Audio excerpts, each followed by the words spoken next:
Through the Looking-Glass.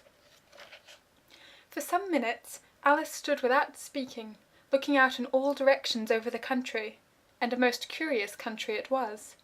There were a number of little tiny brooks running straight across it from side to side, and the ground between was divided up into squares by a number of little green hedges that reached from brook to brook. "I declare, it's marked out just like a large chessboard," Alice said at last. "There ought to be some men moving around somewhere, and so there are," she added in a tone of delight, and her heart began to beat quick with excitement as she went on. "It's a great huge game of chess that's being played, all over the world, if this is the world at all, you know. Oh, what fun it is! How I wish I was one of them! I wouldn't mind being a pawn, if only I might join, though of course I should like to be a queen best." She glanced rather shyly at the real queen as she said this, but her companion only managed to smile pleasantly and said, "That's easily done. You can be the White Queen's pawn if you like, as Lily's too young to play, and you're in the second square to begin with. When you get to the 8th square you'll be a queen." Just at this moment, somehow or other, they began to run. Alice could never quite make out, in thinking it over afterwards, how it was that they began. All she remembers is that they were running hand in hand, and the queen went so fast that it was all she could do to keep up with her, and still the queen kept crying, "Faster, faster!" But Alice felt she could not go faster, though she had no breath left to say so. The most curious part of the thing was that the trees and the other things round them never changed places at all.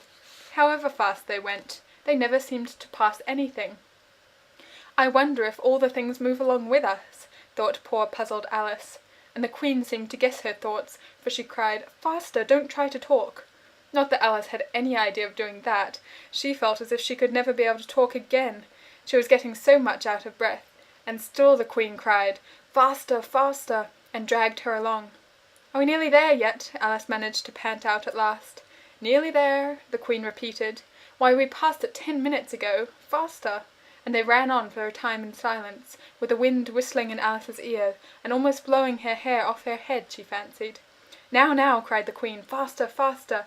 And they went so fast that at last they seemed to skim through the air, hardly touching the ground with their feet, till suddenly, just as Alice was getting quite exhausted, they stopped, and she found herself sitting on the ground, breathless and giddy.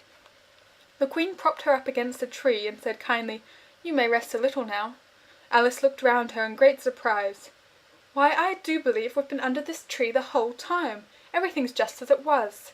"Of course it is," said the queen. "What would you have it?" "Well, in our country," said Alice, still panting a little, "you generally get to somewhere else if you ran very fast for a long time, as we've been doing." "A slow sort of country," said the queen. "Now here, you see, it takes all the running you can do to keep in the same place. If you want to get somewhere else, you must run at least twice as fast as that."